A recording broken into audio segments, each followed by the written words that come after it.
당신의 자부심이 부산의 미래를 만듭니다. 이 캠페인은 대선공익재단과 부산영어방송이 함께합니다.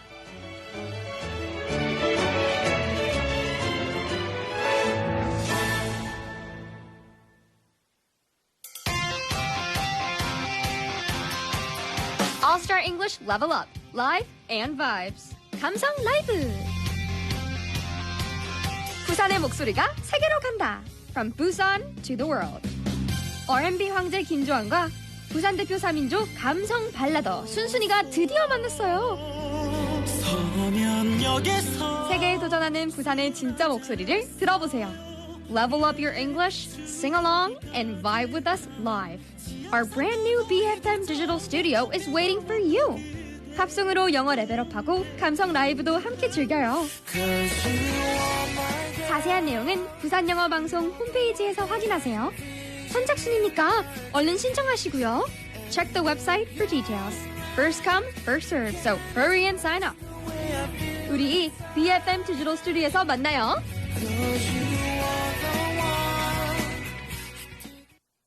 We are the Zero Waste Rangers. To save Mother Earth, just remember the 5 R's. Would you like a bag for that? No thanks. I brought my own bag. Number 1, refuse. Just say no to things you do not need. This shirt is so out of style. Why not take it to a flea market? Number 2, reduce. Buy only what you need and share with your neighbors. 1 iced Americano coming right up. Can I get that in my tumbler? Number 3, reuse. Single use, that's not how we do things. This is such a hassle. Let's just throw it all in together. You've got to peel off the labels and rinse them out. Number 4, recycle. Rinse it, peel it, and recycle properly. This looks different from other sponges. It's a biodegradable loofah. Number 5, rot. Choose a product that returns to nature. Refuse, reduce, Reuse, recycle, and rot. The 5R pledge to protect our planet.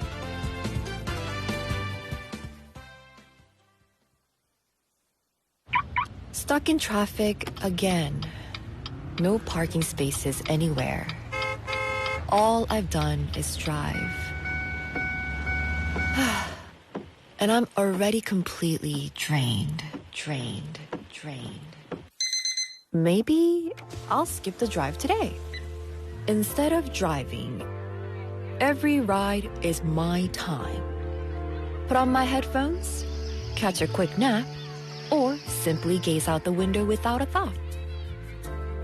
A morning that used to rush by finally feels like my time.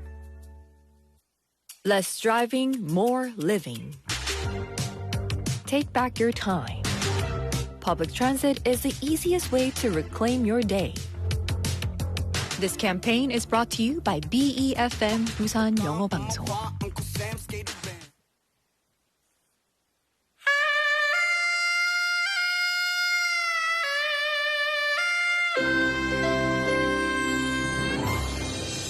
The time is now 7 o'clock.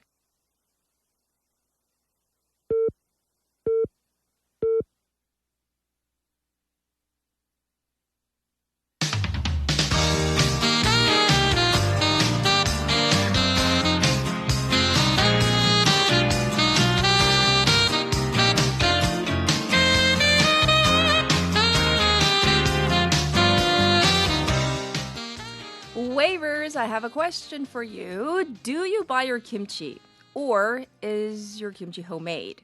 Well, I do prefer making homemade kimchi even though I'm a working mom because I know what goes into the recipe, the exact ingredients. Well, there is a storm brewing over formaldehyde-treated Napa cabbage. So I'm talking about 포르마데히드 배추.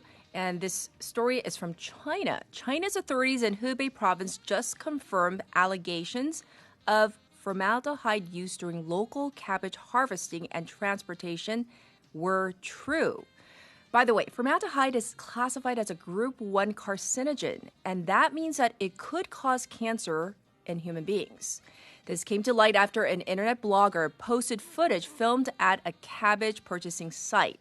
And I have to say this real sternly, it has not yet been confirmed whether that tainted cabbage was exported to Korea or to other countries, but it does leave a bad taste in your mouth any way you cut it, doesn't it? I'm Catherine. This is Morning Wave in Busan on Wednesday, August 26th on BEFM, 부산 영어 방송.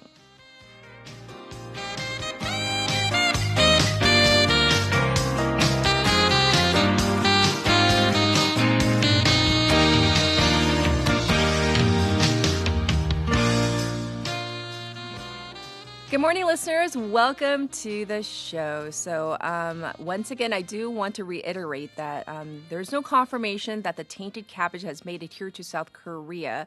However, when we think of Napa cabbage, 배추, it does worry people. Anyhow, I see a lot of people actually talking about a legend who passed away. So I did want to squeeze that one in as well. Dolly Parton, and we've played her song many a times, 9 to 5, right? She passed away. So rest in peace. Wanted to squeeze that one in there. And now it's time for our text topic. Completely different. Related, I'm sure, with a story coming on later on. But when you go out to eat with friends, coworkers, significant others, do you take turns paying or do you split the bill? 자, 나는 친구, 연인, 동료 등과 식사할 때 do you take turns? 번갈아가면서 산다. 혹은 더치페이 한다. Ooh, 더치페이. And then, like restaurants have that feature. Like 그 계산할 때 they have that feature on the little machine, the kiosk where 그 n분의 1 나눠서 내는 것도 있긴 있더라고요. I've never used it though. Anyhow, so I want to hear from you. How do you pay when you go out to eat with friends, coworkers, loved ones, etc.? So you can actually send in your messages to BFM's live stream live chat on YouTube. Go to that platform, type in BEFM, 부산 영어 방송, to find our channel. You can subscribe, log in, and chat with other waivers from your phone, pound 9050, shop 9050. That's going to cost you 100 won. You can also reach me for free on Kakao Talk as well. Same thing there. You got to find our account and add us as a friend first. So that's, once again, BEFM, 부산 영어 방송. And you can send in your message and photos too. And the ways you can tune into Morning Wave in Busan. First up, on the radio, 90.5 or 103.3 FM. We're streaming live on YouTube right now. Come check us out. At the moment, we're having some issues with our own BEFM app. So I would highly encourage you to, tune into BFM, especially Morning Wave in Busan via the radio. But if not, YouTube is fine as well. All right, let's look ahead to our Wednesday together. I can't believe it's already hump day. The last Wednesday of August when you think about it. So we have Haley with top stories in hour number 1, and then we have Jennifer a little later on, Work Smart, Live Smart. In hour number 2, we had Food for Thought with Haley and Leon, and then for our special interview. It is AI focused, but this time we're talking about the global technology competitiveness, the competition. However, it's a little different. Back in the day, it used to be like country versus country, company versus company. But these days, there is a lot of integration, cooperation going on. So we're going to find out more about working together in this age of AI. That's coming up in hour number 2. And I'll be back with Now in Busan.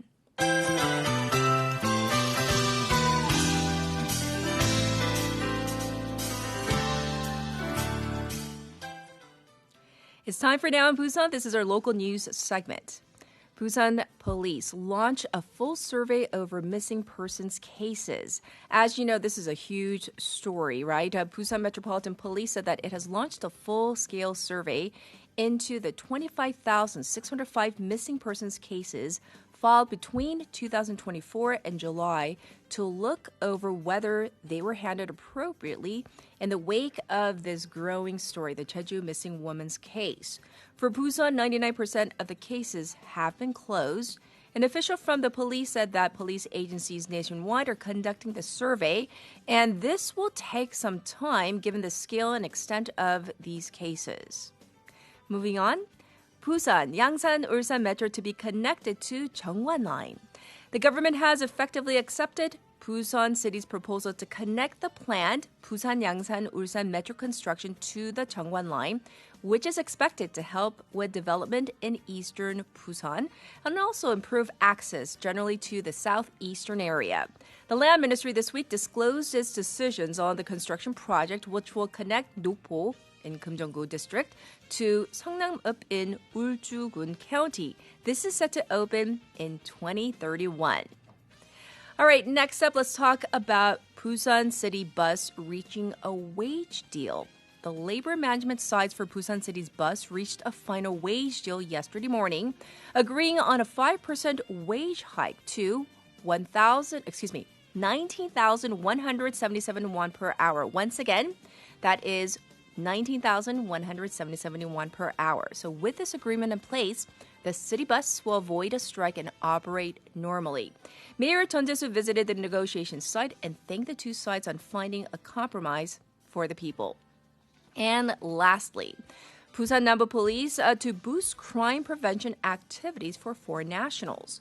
Busan Nambu Police yesterday said that it is strengthening its crime prevention activities aimed at protecting foreign residents in the district, which has the highest number of international students out of the 16 districts and county here in Busan.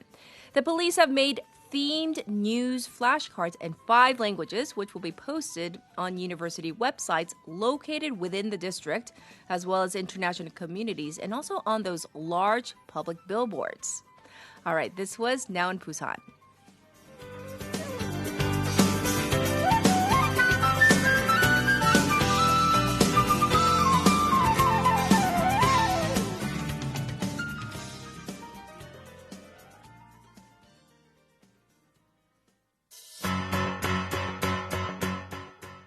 And to honor her legacy, this is Dolly Parton's 9 to 5.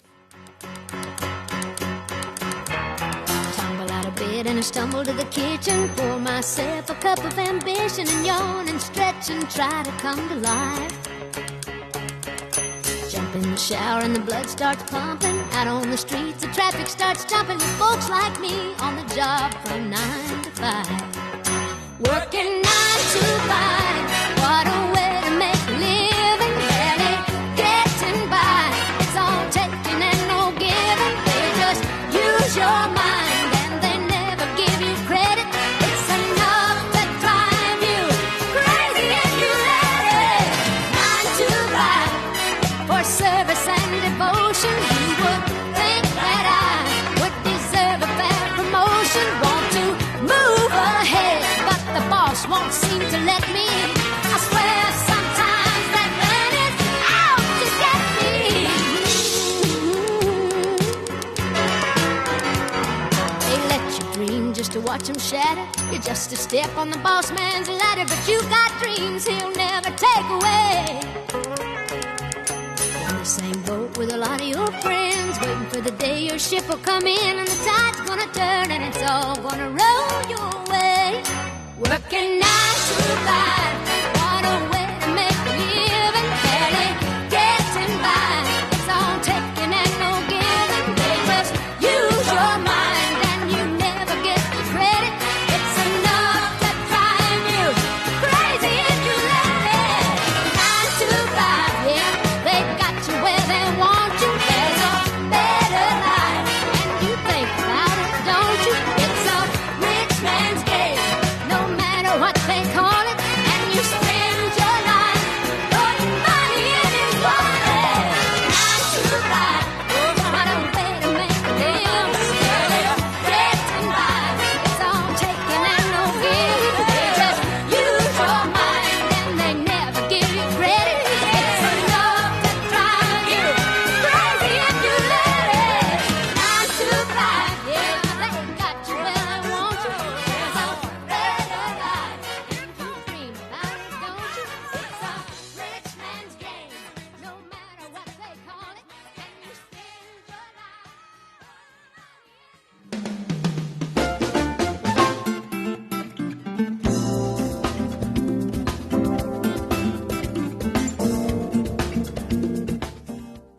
It's time for your traffic report. There's congestion to report on 만덕대로 from Sukdung to Deokjeon intersection. It's busy on Gwanmun대로 from Bangum to Baegang Tunnel. There's traffic building on Dongso overpass from Hwangyang Tunnel to Jinyang Bangum Tunnel. Also looking slow on Luno Samsungdaero from Myeongho intersection to Shino Bridge. Currently, it's 26 degrees here in Busan, clear skies. The daytime high will go up to 34, maybe even to 35 degrees Celsius today. Busan City is under a heat wave impact forecast with parts of the city under a heat wave warning and also a tropical night advisory. Across the nation, the southern area is under a heat wave warning and a heat wave advisory elsewhere. Rain is forecast for the capital area and also Gangwon. This was your traffic and weather.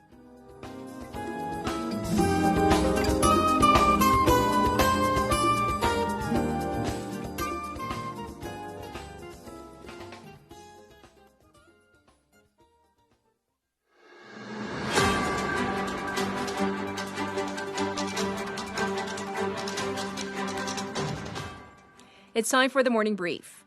Arrest warrant issued for Jeju police officer over mishandling of missing person case.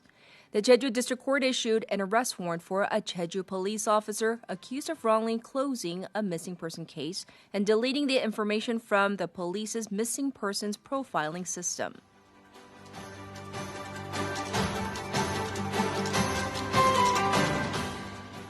Missing international student in Daegu found dead. The body of a 25-year-old Chinese student who was reported missing in Daegu was found yesterday in Gyeongsan, 5 days after her friends and family lost contact.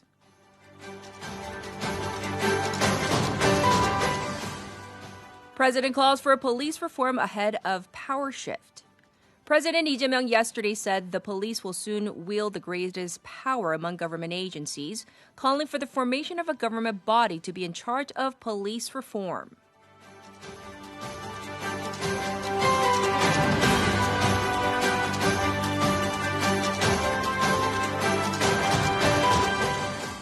South Korea records 20 heat wave days this year, double the long-time average. South Korea recorded about 20 days of heat wave conditions so far this year, nearly double the long-term average over the same period, according to the Korea Meteorological Administration yesterday.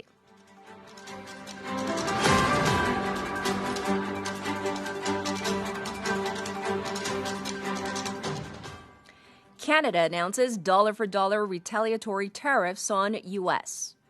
Canada has announced counter-tariffs as high as 50% on a range of U.S. goods in retaliation to the latest wave of levies on Canadian imports imposed by President Donald Trump. This was the Morning Brief.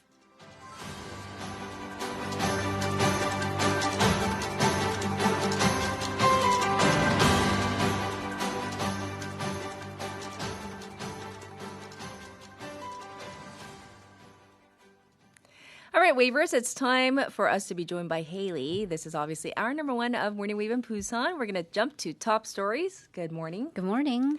Well, we are going to that story. We are going to begin with a series of missing persons cases in Jeju. So the missing woman, 장미란's case, whereby the police officer who's in charge closed the case without cause, as you said, after informing her boyfriend that she had been found when she indeed wasn't. And after 3 months, the police recently found the body that was suspected to be Chang, and the body yesterday was confirmed to have belonged to her, following an autopsy that confirmed her DNA via her teeth. The police said that the extensive state of decomposition made it hard to determine any external trauma. However, they didn't find any abnormalities on the bones. I see. Well, the thing is, this case has opened up a Pandora's box of lax missing persons investigations in Jeju. Because similar cases have also popped up. The same officer, turns out, didn't respond to a missing persons report where the person had a lot of debt from failed business ventures and told his child to be well before he went missing. This case, too, was closed without any follow-up, and the man was found dead 2 days later. Right. So the police right now are investigating the 298 closed missing persons cases that were dealt with by this officer. Yes, and there are cases other than from that officer in question, right? Right. So Jeju Seogwipo police early yesterday morning arrested a former police officer. Again, this is separate from this particular police officer in charge of the 장미란 case. But this former police officer is facing murder allegations for allegedly murdering his wife. It was actually the the suspect who was reported missing by his family in Seoul on Sunday after he left a note saying that he wanted to end it all. And the victim, the wife, was found dead in the couple's home in Jeju on Monday. While the police between Seoul and Jeju did work together and they exchanged information, it seems that the police, they were not aware that the suspect, who was a reported missing person, was on the move. I see. Well, we need to talk about what has happened to this officer and others involved in these cases. Right. So going back to the Jeju case, the police officer who falsely closed the cases, he has been put under arrest. So he faces charges of dereliction of duty, forgery and falsifying public electronic records, as well as obstruction of official duties through deception. So that's 직무유기, 공전자 기록 위장 및 행사, and 위계 공무집행 방해. Because he allegedly lied to the missing person's boyfriend that he got in touch with her and deleted her information from the police system, thus these charges. The court also cited concerns that he might be trying to destroy evidence and that he posed a flight risk. The National Police Agency also suspended 4 high-level officers at the Jeju Seobu Police, and they've launched an audit into their responsibility in this chain of command. Right. Well, we're going to leave that story there for now. Let's talk about something else. The 2027 budget season has begun for the government. Let's go over the major points. So the Minister of Planning and Budget, they are currently working on finalizing the government budget for the next year, or 2027. So last month, the ministry has already said that it is seeking to raise the budget by at least 10% compared to this year's main budget. And that would put next year's proposed budget in the 800 trillion won range.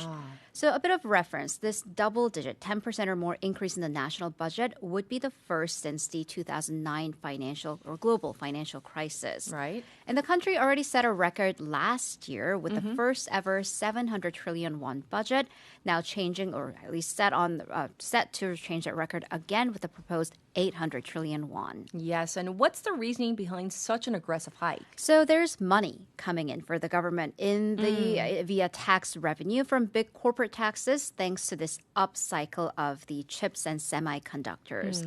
On top of that, I know the market has fluctuated, but overall the cost-based rally is also an avenue for higher tax revenue.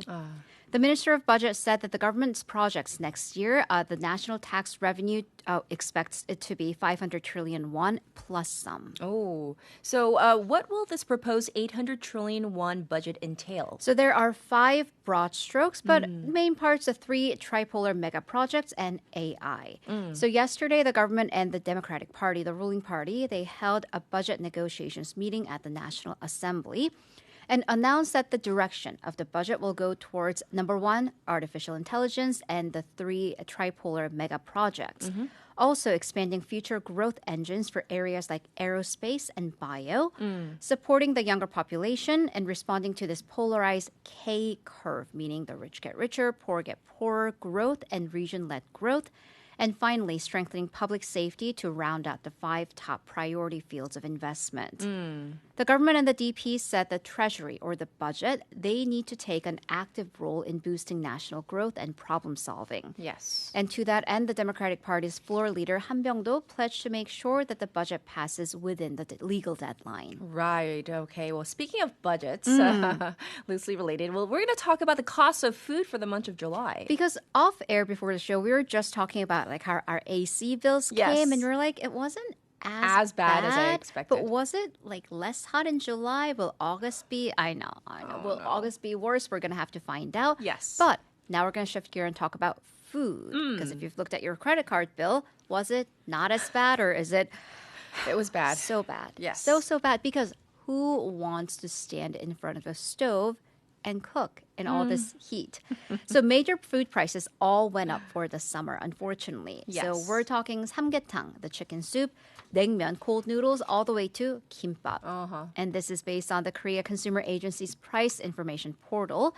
Average samgyetang prices in Seoul went up slightly, so an average bowl stands at 18,192 won. So 삼계탕이 18,000원이래요. And that's the average. 이거 전복 넣어준 것도 아니잖아요. It's not even like abalone or something fancy. It's just the chicken. Right. But of course, this is very time sensitive and in demand because in July, we usually have very high demand for chicken and samgyetang for Pongnar, one of a couple of the 3 hottest days of the summer.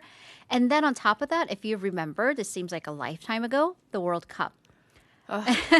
Remember that, the 2026 World Cup, and that usually calls in for, fried chicken order, so higher demand for chicken. Sure. And then we have the supply side and production issues, increase in the cost of feed, 사료, and logistical costs. Yes, indeed. Well, what about other summertime foods or common like eating out menus? Right, so again, in Seoul, the average price of naengmyeon is 12,692won, 12,692 won. Again, what are we putting on the I don't know. bowl of cold noodles? And a roll of kimbap, an average roll, 3,869 won.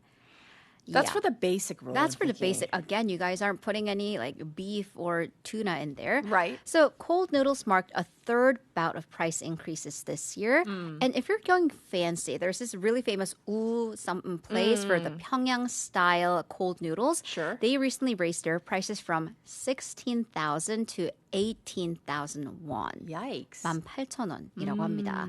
Again, citing demand, but also there's been an increase in the prices of beef, personnel costs, rent, and utilities. Okay. Kimbap prices also on a similar pattern, third rise this year. Because the thing about kimbap, if you think about it, there is a reason that we buy this more. Because have you ever tried making it at home? It costs more to do it at home. 손이 정말 많이 가요. 네. It's very labor intensive Right. because you not only chop it, but you have to julienne the vegetables, stir fry it all separately, and roll them. So experts say any rise in labor costs directly bounces back onto the prices. So experts say that the pattern of eating out prices for the first half of the year, it's been gradual but never ending. So we don't want to hear that. At least good news, we're not seeing really huge spikes. However, this trend is expected to continue throughout the second half of this year. Right, right. And anybody who has lived in Korea for July, August knows your credit card bill, it's going to go up because you tend to eat out more. Yes. All right.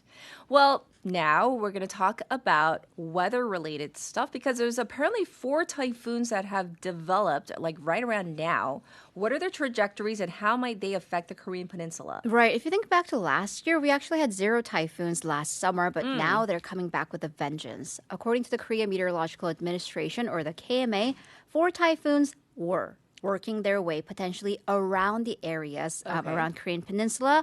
That would have been the 18th typhoon of the year, Saudel, 19th, Nara, 20th, Kenari, and 21st, Atsani. But the last 2, Kenari and Atsani, they have been diminished to tropical cyclones or gone, so we don't have to worry about that. And now we're looking at Nara and Saudel. But here's the thing. The reason that our summer has been so hot, the high pressure front, 고기압, Right. over the southern part of the country, well, it's too strong. It's basically pushing the typhoons out that are traveling towards the Korean peninsula. So Saudel, which is projected to be a very strong typhoon, will head towards Japan and Taiwan and near the waters of Fuzhou in eastern China by Friday. Yes, of course, that's important, but we want to know what kind of impact will this have on the weather here? It's going to be hot. Hotter. Worsen the heat wave on our end. But a bit of meteorology because the typhoon's counterclockwise rotation is actually making our high pressure front stronger. And that's sending in the hot, humid air from the south. And then on top of that, we are expected to see rain across the later half of this week, starting tomorrow, depending on where you are. And that will be due to the humid air that's brought by the typhoon. All right. Well, at least you gave us the heads up. The bearer of not such great news, Haley. All right. We're going to move on to some international news. It's been over 100 days since the Ebola outbreak in the Democratic Republic of Congo that kicked off It's been 100 days already. It has been 100 days and it's been escalating rapidly and raising concerns that this could become the largest outbreak ever. Right. So this is the Bundibugo variant of Ebola that was first reported in the Democratic Republic of Congo, the DRC, on May 15th. That has grown in about 100 days to the largest and the worst Ebola crisis in the DRC's history. Wow. The death toll as of day 100, that was over 2,500. And according to the World Health Organization, the WHO said that the outbreak is on track to surpass Africa's 2014 to 2016 Ebola outbreak as the biggest in history. That particular outbreak resulted in over 28,000 cases and over 11,000 deaths across Guinea, Liberia, and Sierra Leone. The United Nations said that Ebola is winning in the Democratic Republic of Congo and that the epidemic was killing one person every 30 minutes. Wow. So what is the reason behind this rapid, uncontrolled spread? So it's scientific, cultural, and political because scientifically, the virus currently has no approved vaccines or treatments, which makes prevention the number one and the most important aspect, contact tracing and isolation being the only response measures. However, here's the geopolitical or political part. The areas that are affected are under armed conflict, and there's large-scale displacement. So if there are refugee camps, such isolation and contact tracing is rendered nearly impossible. That's weakened the contact and tracing system. That rate has been estimated at around 12%. And if you want to contain a virus, the target rate is 95%. Oh, goodness. Funding for the response has also been flagged as bottleneck, so it's not really going through. The African Center for Disease Control, or the CDC, estimates that an additional $518 million, that's about 718 billion won, will be needed for direct health measures and $882 million for addressing surrounding humanitarian issues. But the World Health Organization stated that of the $518 million needed, only about half has been actually distributed. Okay. Well, thanks for giving us a situation check on that.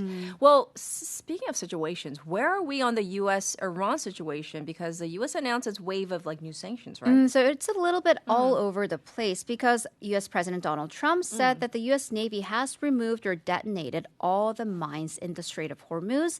And via Truth Social, he stated that Iran has been notified that any ship or boat placing new mines will be immediately and systematically destroyed, hinting that the U.S. still has controls over the military situation. Yes. And so what has Iran said on this? So surrounding the Strait of Hormuz, Iran's deputy foreign minister said that a new temporary route into or through the Strait of Hormuz has been agreed to with Oman, another neighboring country of the strait, and that the U.S. must return to its commitment under their ceasefire memorandum of understanding for that waterway to be opened.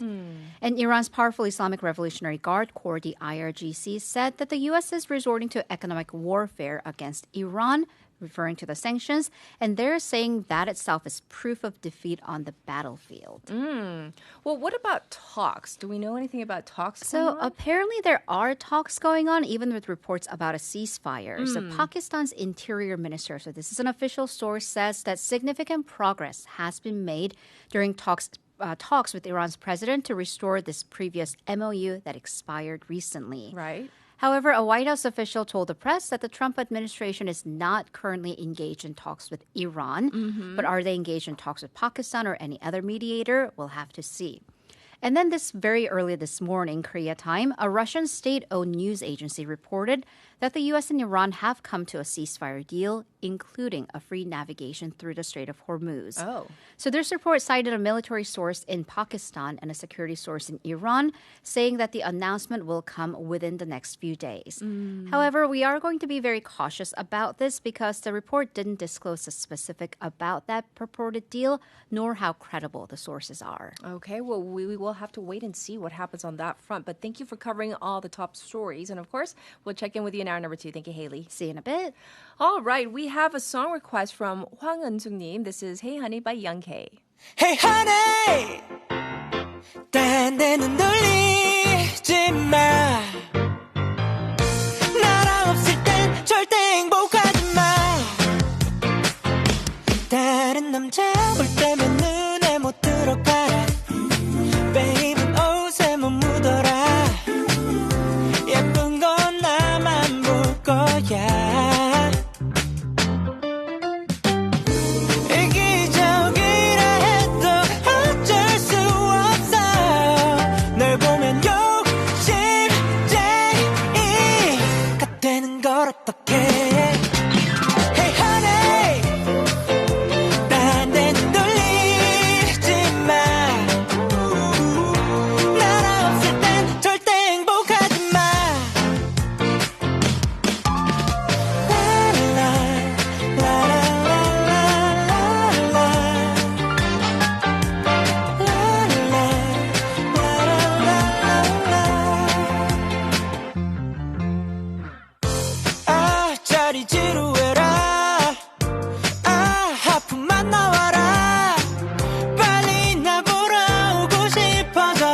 Welcome back, everybody. It's now time for our next segment. This is Work Smart, Live Smart. Guess who's here? Jennifer's here. Yay! Good morning. How are you? Good. How are you? I'm good. And, we were just talking off air. Daughter's back in school, right? Oh, yeah. Thank God for that. That sounded so real. 진심으로. Oh, yeah. Thank Because God. now that she's back, we can keep a good relationship. You don't have to do the constant nagging, right? Okay. Well, our text topic is about going out to eat, whether it be with friends, coworkers, or your significant other. Do you take turns paying, or is it like all about Dutch pay? It Going really Dutch. depends on if they are much younger than me, and or they are not making much money. Okay. Then I'd pay for them. But if we have similar background and similar situation, then we go Dutch. Okay. So that's a very common thing these days, and I hear it's very convenient at restaurants. You can ask them to split the bill. Yeah. I've never tried that, but now I want to try it. But I don't like this whole 눈치 thing. About who should pay. Yeah, who should pay. Do I need to say no once or twice? Or 몇 번을 거절해야지 괜찮은지. Things, yeah. Oh, that's true. I wonder, would it be okay to ask my kids to pay for their own meal? Since they're adults? 애들 보고 각자 내자 하면 기절할 것 같은데요? 그렇죠. I think our age, Yes. we are sort of right in the middle. Because I agree. When I'm out with my parents, I'm the one who usually pay, and when I'm out with my kids, You still pay. Yeah, I still pay. 너무 싫어요. 너무 싫어. 너무 싫어. Okay, we're going to jump into our segment today. What do you have for us? Okay, today I wanted to start with a personal question for you. What's the longest commute time you've ever had to deal with? Okay, well, I can tell you straight up from my home in Busan to my school. On a good day, on a normal day with lots of traffic, I would say it's well over an hour. So both ways, round trip, it's probably over 2 hours. Over 2 hours. That's for me the longest, though. Why do you ask? Is it really stressful sometimes when it's rainy? Not for me, because I'm usually sleeping in the passenger seat. Okay. I carpool with my roommate. Lucky you. But I know he stresses because even though he tries to be quiet, I can sometimes hear him muttering to himself. I can't say those words on air. If somebody cuts him off or is rude on the it's road. annoying. Yeah. And then I see he tries not to say it out loud, but I still catch him and I'm like, what did he just say? And I just pretend I didn't hear. Yeah, it can be stressful. Right. That's exactly what I wanted to talk about today. The hidden cost of long commutes. It can really ruin your mood, right? Yes. If you have to drive yourself. Absolutely. And let's ask our waivers out there. What is your commute time? How long does it take you? Some people are real lucky. They live close to their work, but others, I've heard of over hour and a half. Especially people living in Seoul and Gyeonggi area. Right. I think hour is average. That's average. Yeah. You're happy. 우리 PD님 자랑하십니다. 네. One way 10분. 10 minutes. 진짜 부러워요. Walking distance? No, driving by car. Driving. Okay. Right. I think 10 minutes on foot. That's a real... I can't say who, but some people live across the street. 아시죠? 아시는 분 다 아세요. Across the street is good. Okay. Yeah, so that's good. what about that's for good. you? Oh, yeah, I'm lucky. It takes about, to the radio station, Yes. it takes about 25 minutes walk on foot. Did you walk here? No, I don't. Not in this weather. You're not even sweaty. I was like, okay. Yeah, I usually drive. I see. Well, in terms of commute, is that what we're talking about? Yeah, Okay. because so many professionals and students, Yes. they struggle to drive or even sitting in the public transportation. That's true. For 2 or 3 hours a day. That's a lot, right? It brings a huge dilemma for many people. Here's a question. Sure. Would you choose a great job or top-tier university with a really long, draining commute? Or would you prefer a closer or really close workplace or school, but even if the salary is slightly low or much lower, or prestige isn't quite as high? Oh, that's tough. Yeah. Because people have said, hey, have you thought about moving to a like a 평지 있는 학교, 학교, like somewhere closer by. They've asked me. It's tempting, right? It is tempting, and it's much closer to my home. But I don't know, like for me, loyalty. Like I've been at the same school for like 17 years. Oh yeah, and that's that a long commute. time. It's from like Hyundai to Saha. That's like far. Oh, Saha is far, right? 근데도 like for me, it's like I still stick it out. I think Saha is almost like going to Ulsan. It's From far. Busan, yeah. right. It is far. So is that why some people do actually give up maybe a, like, oh, I can give up a little bit of my pay if it's closer? Is there a big benefit for people? Oh, yeah. Long commute takes up a lot of time. It drains your physical energy and affects your mental health and steals away your personal life. That's true. That's why, like, proximity is becoming a top priority for many people. I fully get it. And, like, I have been tempted many a times to jump ship. I hope nobody from my school is listening, but I have been tempted. Because sometimes, like, if there's an accident in that one tunnel, 대티 터널 사고 나면요.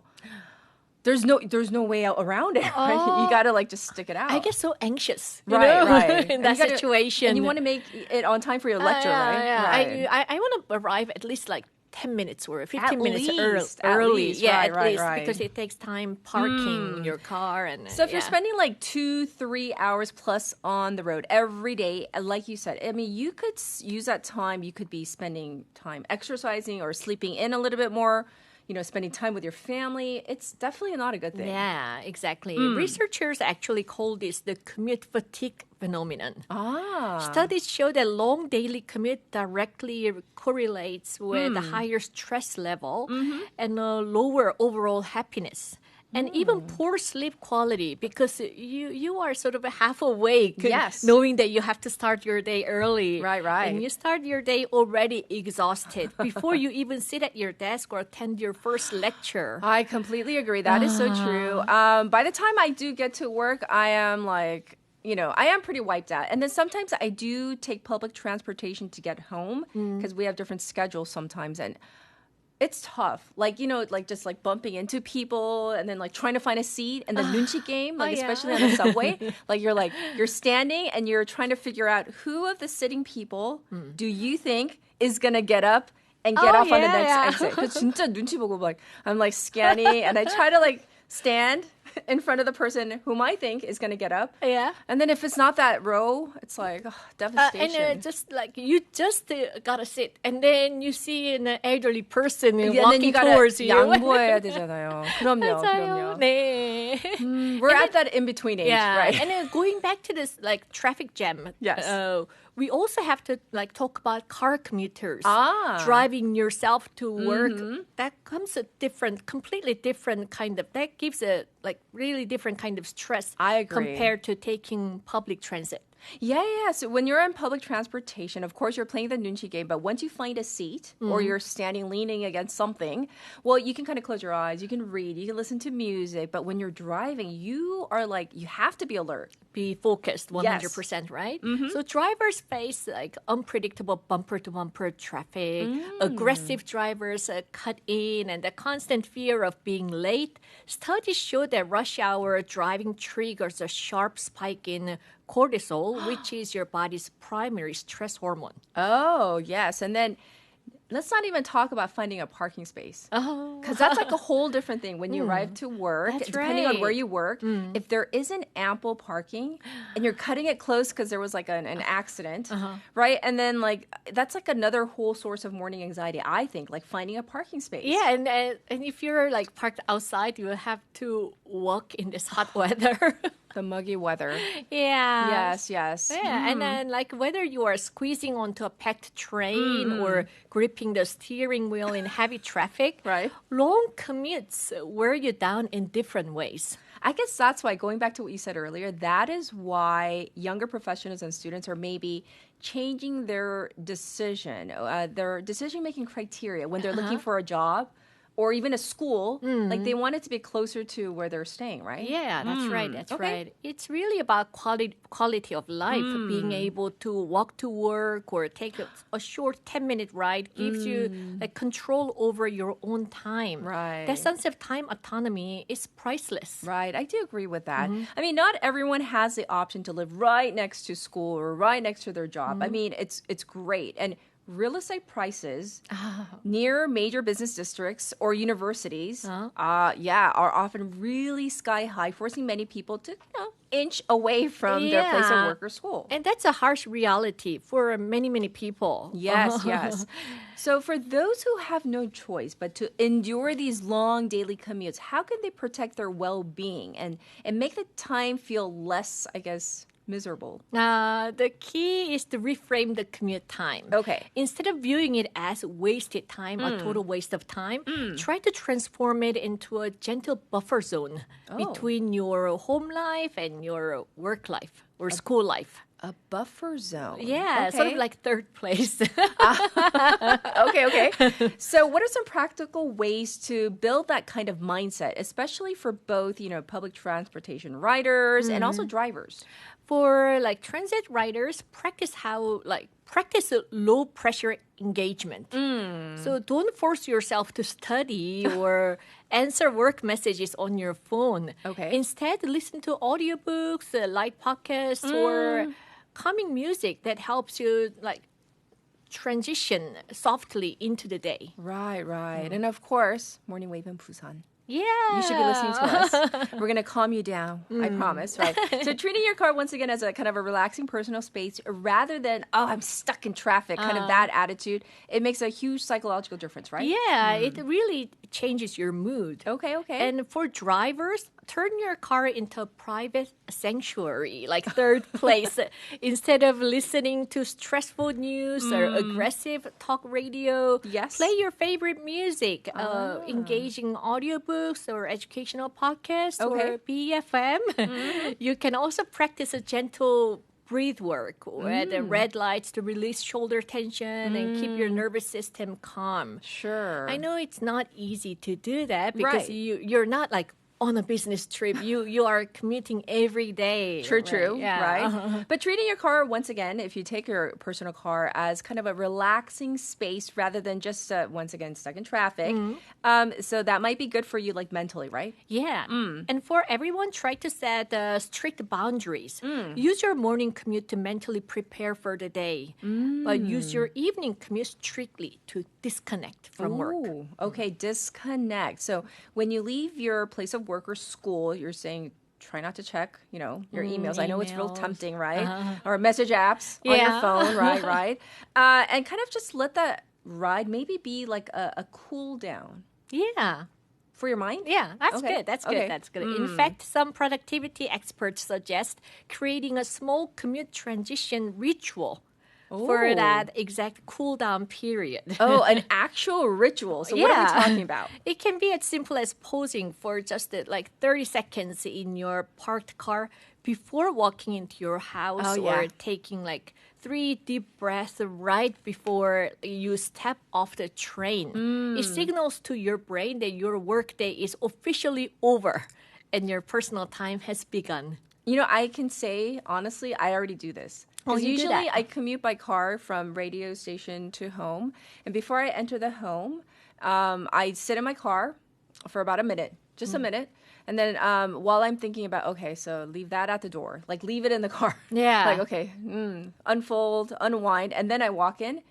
And then for me, I think it's really useful because, I don't gripe as soon as I walk into the door. Yeah. Because, if before I started doing this, as soon as I walked into the door, I'd be like, honey, I was doing this and I made a mistake and my hair was looking like this and it goes on and on and on. So when I do that just for 1 minute and then I go in and it's more like, how are you? Yeah, it's much better. It's much better. Yeah, that's good. Right. So, not taking your workplace dress straight into the living room, I think is a win for everybody, right? Yeah, and for those who feel guilty about not studying or working on their commute, remember that letting your mind simply wander without looking at a screen is actually when your brain process its emotions and comes up with fresh ideas. Yes. So you need that time.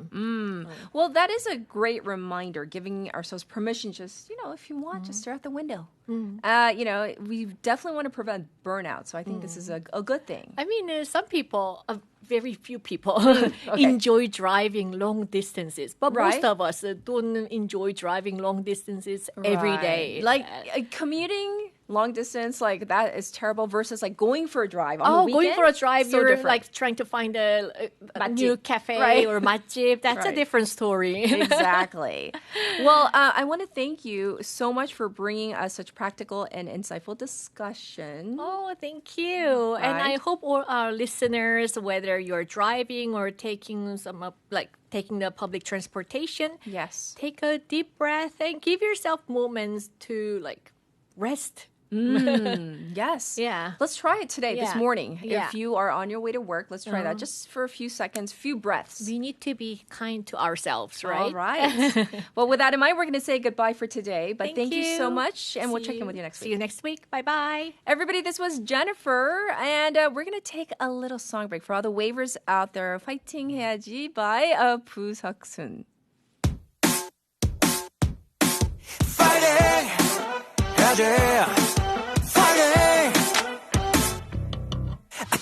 일어나야지 아침인데 네가 닿은 해가 춘천인데 아침밥은 계속 10분 더 자야 돼 Take a coffee 또 속에 것들은 다 왜 잘나 보여 나왜 또 왜 아둥바둥 또 왜 이리저리 쳐왜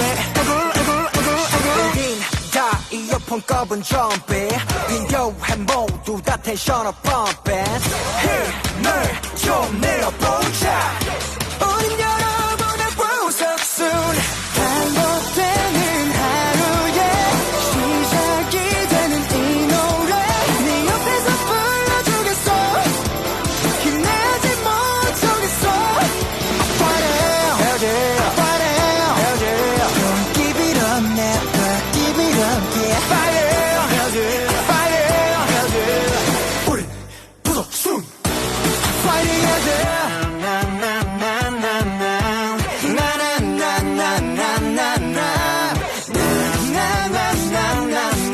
Come on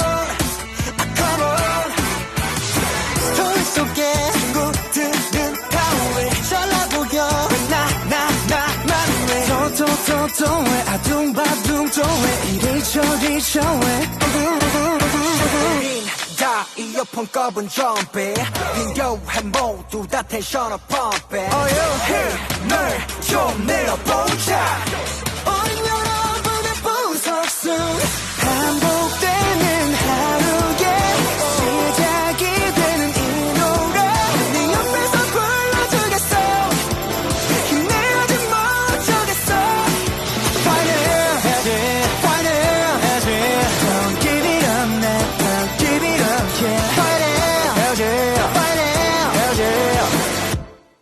Okay. 모닝 카페인은 디카페인 일찍 일어나는 기분 뭐까지 철없이 부재중 전화 제끼고 dance with my laziness 부분 등 팔다리 전부 다 penny Ooh I feel like I'm 17 이런 도 못해만 되는 불행과 같이 살기에는 내 시간이 너무 아깝지 man Y'all gon' deserve it Unfortunate is unnecessary 알다시피 인생은 원래 그지 같아 그러니 조금만 힘을 내 구겨진 인생을 연주반엔 우린 비굴해 baby baby 차분히 다 막정을 연주해 We got plenty more pages left to play 올라갔다 내려가는 주식같이 알다가도 모르겠는 인생 뭐같지 한 템포 쉬고 물 한 모금 마시기 자 여기서 비타민 A, B, C 반복되는 하루에 시작이 되는 이 노래 네 옆에서 불러주겠어 힘내지 못하겠어 Don't give it up, man Don't give it up, yeah 우리 부석순 Welcome back, everybody. Well, I want to get to some of your responses. We have our main text topic regarding, of course, how you pay for food when you're out. And also, Yes, our side text topic about how long is your commute? So for many people, I see messages saying, that I guess nowadays 더치페이 하는 게 굉장히 인기가 있는 거예요. 예전에는 돌아가면서 냈는데 요즘은 대부분 더치페이 합니다. 서로 눈치 볼 거 없이 편해요. This is according to B.R. 황님. So thanks for your comment on that. What about our text topic about would you move closer to a place of work even though they paid less, that commute time. So Layla says, 멀지만 페이가 센 곳으로 다니면서 얼른 돈이 조금이라도 모이면 그 직장 근처로 거주를 옮길 것 같아요. 너무 현실적일까요? That's a great idea. So she says basically that, to work at a place that's kind of still far away if they're paying more and to save up that money to buy a place closer to that workplace. Well, that makes sense. You're so logical all the time. And by the way, for those of you who have returned to school, whether as a student or as an educator or I'm sure the parents are celebrating if your kids are back at school. So I'm sure there are loads of people happy right now. All right, we will, of course, return for hour number 2. But this is our final song for hour number 1. Song request from Benny, Love by Kim Jo-han. I'll be back at 8.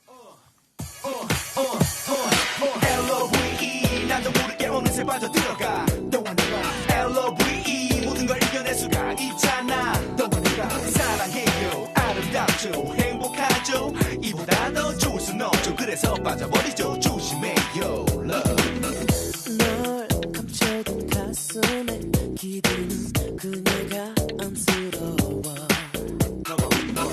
또 잊으려 해봐도 그만큼 간절해질 뿐이야 잊혀진 사랑을 되찾으려 이 순간을 기다려왔어 너를 보며 또 다른 사랑은 내 눈에 안 보여 나만의 그녀를 위해 마음을 비워 처음부터 시작된 사랑은 아니었는데 내 감정이 이렇게 될 줄은 몰랐었는데 움직이는 건 내가 아는 또 다른 얘기에 그때 그리며 나 사랑할래 넌 아니길 바랬어 나 혼자 접는 걸 쉬운 것 같아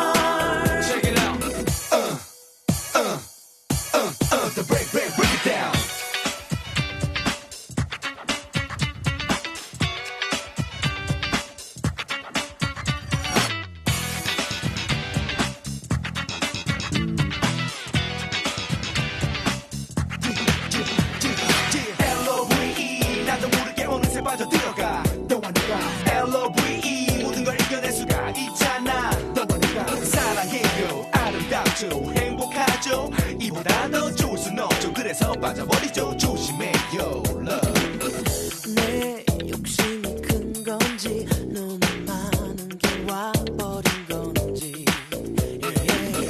난 하얗게 남겨진 그녀의 반지 자국이 슬퍼 Check it out, check it out 어쩌면 사랑은 모를지도 몰라 하지만 바라만 보아도 너무 행복해 나 한 번도 드러내지 못한다 해도 사랑은 말하지 않아 더욱더 빛나 You and I 너와 내가 하나가 될 때 비로소 나 간직해둔 사랑을 느껴 소중해 나 이 모든 걸 너에게 줄 수 Hi, Professor. This is Catherine. Can you turn on your mic, please? It is on. Okay, great. So the optics look good. And can we do an audio check? Can you count from 1 to 5 for us, please? 1, 2, 3, 4, 5.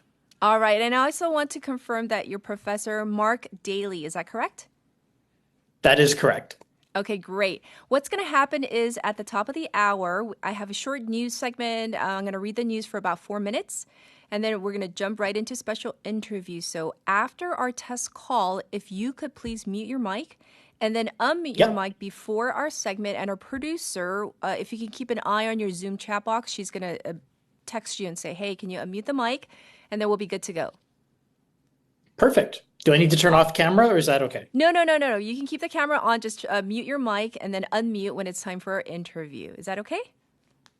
That sounds great. Thank you. All right. Thank you. 문구와 장난감 사이로 설렘과 이야기가 가득한 오래된 문방구. 아이부터 어른까지 모두의 발길이 머무는 우리 동네 최고의 추억의 장소입니다. 이렇게 작은 가게 하나하나가 모여 골목에 따뜻한 온기를 만들고 그 활기찬 온기들이 모여 우리 지역 경제를 든든하고 힘차게 지켜갑니다. 부산의 47만 소상공인이 내일도 힘차게 일어설 수 있도록 우리 모두의 발걸음과 응원을 더해봅니다. 이 캠페인은 지역을 지키는 소상공인을 응원하는 은행 B&K 부산은행과 부산 영어방송이 함께합니다.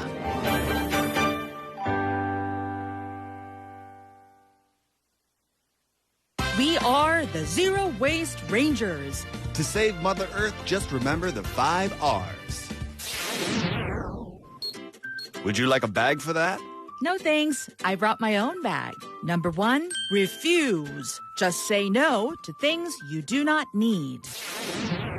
This shirt is so out of style. Why not take it to a flea market? Number 2, reduce. Buy only what you need and share with your neighbors. 1 iced Americano coming right up. Can I get that in my tumbler? Number 3, reuse. Single use, that's not how we do things. This is such a hassle. Let's just throw it all in together. You've got to peel off the labels and rinse them out. Number 4, recycle. Rinse it, peel it, and recycle properly.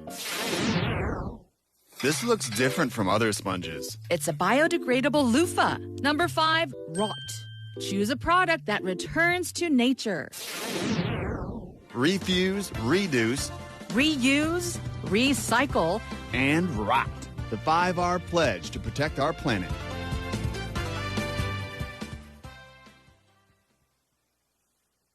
AI는 무엇이든 척척 만들잖아요. 그런데 AI가 되살릴 수 없는 소리도 있대요. 사라지면 다시 살릴 수 없는 대한민국의 푸른 자연을 지켜주세요. 공익광고협의회.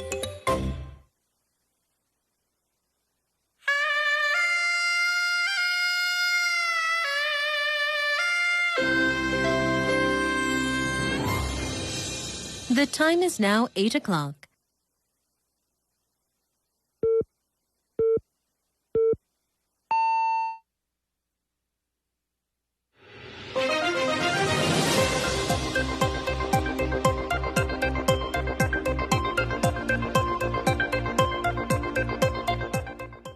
Welcome back. It's time for 8 o'clock Spotlight News. Arrest warrant issued for Jeju police officer over mishandling of missing person case. The Jeju District Court issued an arrest warrant for a Jeju police officer accused of wrongfully disclosing a missing person case and deleting the information from the police's missing persons profiling system. The officer faces charges of dereliction of duty, forgery, falsifying public electronic records, and obstruction of official duties through deception. The officer was placed under emergency detention Saturday, but was released Monday after a court reviewed the legality of his detention.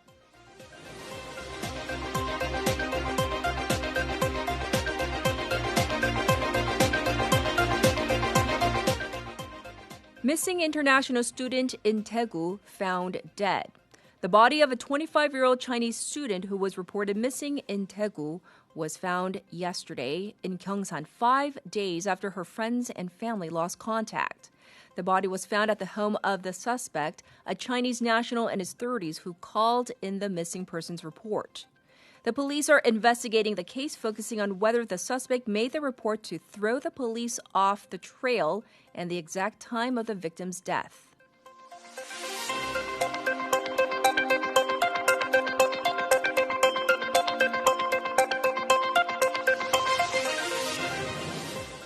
President calls for police reform ahead of power shift. President Lee Jae-myung yesterday said the police will soon wield the greatest power among government agencies, calling for the formation of a government body to be in charge of police reform. The comments come as the police are set to take over all investigative authority and after the scandal involving a missing woman's close case from Jeju. The president specifically instructed the prime minister's office to gather public input and come up with a plan for establishing a body that will oversee police reform.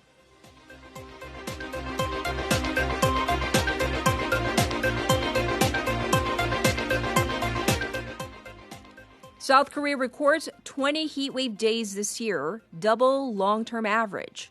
South Korea recorded about 20 days of heatwave conditions so far this year, nearly double the long-term average over the same period. That's according to the Korea Meteorological Administration, or KMA, yesterday. The nation has been gripped by sweltering weather this summer, with the mercury reaching a new record high of 42.5 degrees Celsius in the city of Yangsan on August 2nd, and a 16.4 tropical nights this year, marking the second highest figure after 1994. The KMA forecast the sweltering heat to persist next month due to a double heat dome created by the influence of the strengthening North Pacific and Tibetan high-pressure systems over the country.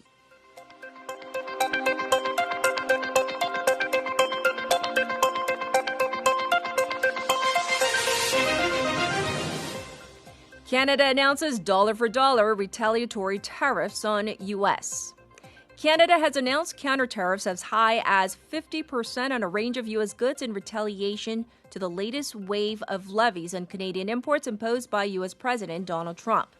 The products will include steel, furniture, fresh tuna, and cotton T-shirts and will go into effect on September 8th. It is the latest escalation after U.S.-Canada trade talks collapsed late last week, with each side accusing the other of making last-minute demands that were unreasonable. And this was Spotlight News.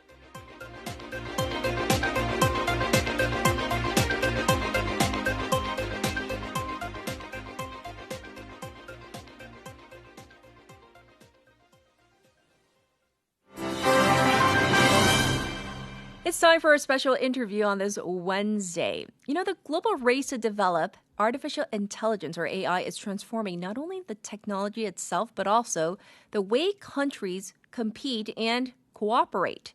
A recent CNN report offers an interesting example. South Korea and Taiwan, longtime rivals in the tech industry, are becoming increasingly dependent on each other as demand for AI hardware continues to surge. And this raises a much bigger question. As countries race to become leaders in AI, can they really afford to compete without relying on one another? Today, we'll explore how the AI boom is reshaping global technology competition and cooperation and what this might mean for the future. Joining us is Professor Mark Daly, the Chief AI Officer at Western University and a professor in the Department of Computer Science. He's also a faculty affiliate of Toronto's Vector Institute for Artificial Intelligence. Hi, welcome to the program, Professor. Thanks for having me on. Yes, well, Professor, we often hear about, this so-called AI race between and among all the countries out there. So what are countries really competing for in this so-called race? So there's no single AI race and there's no single finish line. Countries are competing across an entire industrial stack, from electricity to data centers to advanced chips, memory, packaging, cloud platforms, models, talent, applications, and standards. And they're competing for three things: the capability to use AI, the economic value it creates, and the leverage over the conditions under which others can access it. Yes. Well, at the same time, AI depends on technologies, resources, and companies from many different countries across the spectrum. So in your opinion, why is cooperation so important right now in the AI industry?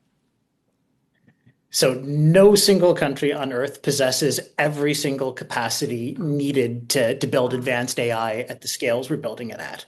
A leading model might be designed in one country, trained on American design processors, manufactured in Taiwan, combined with Korean high bandwidth memory, installed in servers somewhere else, powered by energy from yet another jurisdiction. And so cooperation allows countries to combine their complementary strengths. And realist cooperation is grounded in mutual need and not just goodwill. That interdependence isn't a weakness. The danger is concentrated, it's opaque, and it's irreplaceable dependence. Good policy makes dependencies diversified, transparent, and well-governed. Yes, well, it does make perfect sense the way you explain it. And, a recent CNN article highlighted South Korea and Taiwan, two longtime tech rivals that are becoming increasingly dependent on each other because of this AI boom, obviously.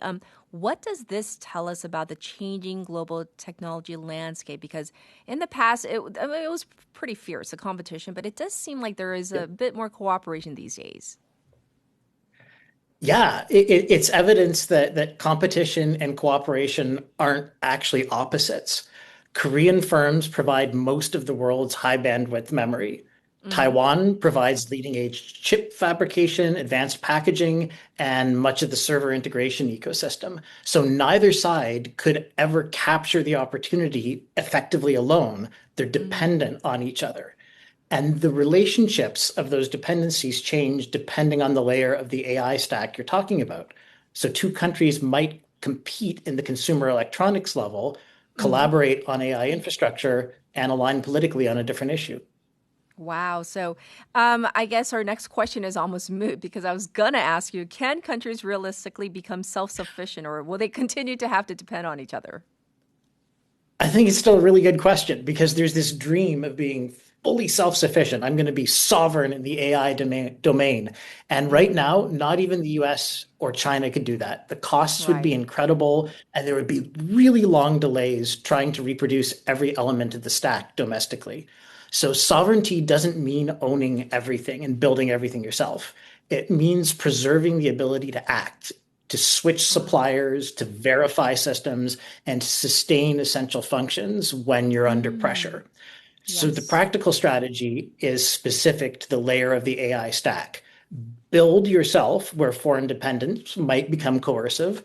Partner where capabilities are complementary. So that's the Taiwan and South Korea story. And buy where suppliers can be easily changed. Well, you already mentioned two major players, the United States and China. And they're really... Definitely, it seems to us anyways, lay people, that there is a competition going on like, oh, we're the leader. No, we're the leader. So it does seem like that to us anyway. So how does this, seeming, very competitive rivalry affect the rest of the world right now? Yeah, that rivalry is turning what looked like normal commercial dependencies 5 years ago into instruments of geopolitical power. We're seeing export controls, investment screening, controlled cloud access, new technical standards, and research partnerships increasingly being shaped by security competition. And so other countries face higher costs and are facing pressures to choose sides between these sort of two camps. And the reality is they don't have to make exactly the same choice at every layer of the AI stack. So you can pick who you're going to buy your chips from, and that can be a different decision than who you get your model from. Right. Well, as AI does really become global, who do you think will benefit the most? The countries that are developing the technology or those providing the resources and the infra needed to build it? What do you think? Value is going to flow towards whatever the system can't easily replace. So for China and the US, that's the models themselves. They have the talent and the infrastructure to train these huge models. But those huge models need to be trained by servers that have high bandwidth memory. And South Korea controls that. And Taiwan controls the fabrication for the advanced processors. So anyone who has one of these essential pieces is going to have value flowing towards them. In the longer term, the broadest gains are going to go to countries that successfully diffuse AI across their economy, across their public service, their universities. And it's really the case that building AI and benefiting from AI aren't exactly the same thing. Yes. And finally, looking ahead, Professor, do you think that this AI race, that this will make the world more divided or even more interconnected and interdependent? What do you think? I think it's going to do both. I think what we're seeing already is the world becoming more interconnected technologically, but more divided politically. So AI production is going to deepen physical and economic interdependence, and governments are going to simultaneously build more controls, trusted supply networks, and competing economic and technological ecosystems. So the result's not going to be one seamless, huge global system or even two separate systems, China and US. What we're going to have is overlapping networks at different levels of the AI stack with different partners and different rules. Yes, yes. Well, we will see, and I'm kind of excited to see what the future brings for all of us. But thank you so much for giving us your opinions and also your insight into this whole matter. Take care, Professor. Thank you for having me on.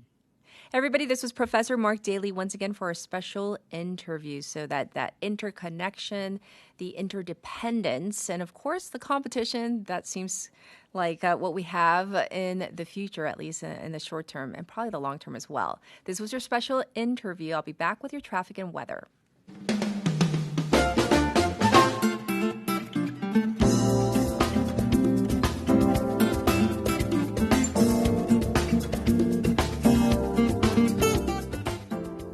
It's time for your traffic update. First up, there's an accident on Nakdongdaero from Gwaejong intersection going toward Daeti Tunnel in front of Daeti Station. It's congested on Dongso Overpass going away from the city right around Bomnukgo Ramp. It's busy from Alak 5-way intersection to Pyeongno around the Environment Corporation. There's also traffic building on Jungangdaero from City Hall to Yangjong intersection. It's now 27 degrees Celsius here in Busan under clear skies. It's going to go up to 34, maybe even 35 here in Busan. Busan is under a heat wave impact forecast, a heat wave warning, and a tropical night advisory. Across the nation, the southern area is under a heat wave warning and a heat wave advisory elsewhere in the country. Rain is forecast for the capital area and also Gangwon. This was your traffic and weather.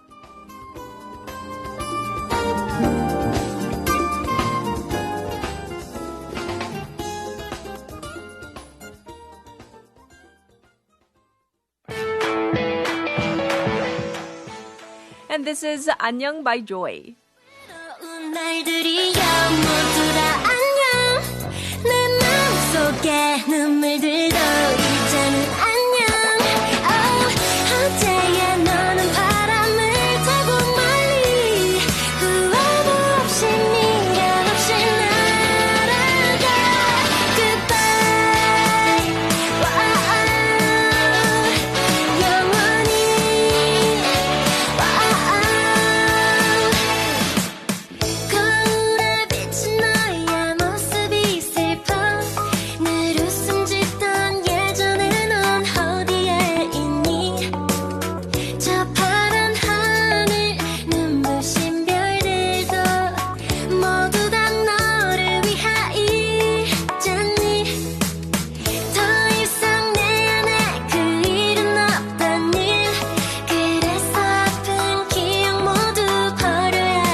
traffic is so bad.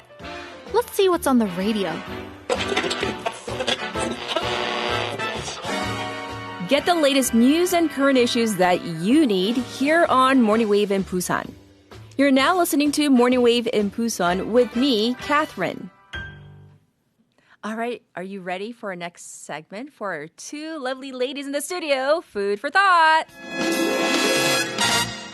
I love that. The really short, like, da-da. And here they are, Haley and Leon. Yay! Hi. Well, just in case you're new to the program, let me explain what Food for Thought is. Our ladies, lovely ladies, Haley and Leon, they bring really interesting topics from the news, society, and just basically our day-to-day lives that warrant a little bit more in-depth discussion. Because sometimes I read the news or Haley introduces the news, we get into the details, but we don't get to really talk about it. We're just like, that's the fact. Yeah, and we can't comment, but okay, but we shall for this one, right? I'm so excited. Yeah, so who are we beginning with? Are we beginning with Leon this week? Me. Yay! It's me today. Okay. And I want to talk about this, basically. What do good manners mean in this era? In 2026. Nothing. No one has them. I was like, 한숨. Manners-가 뭐죠? 그게 먹는 건가요?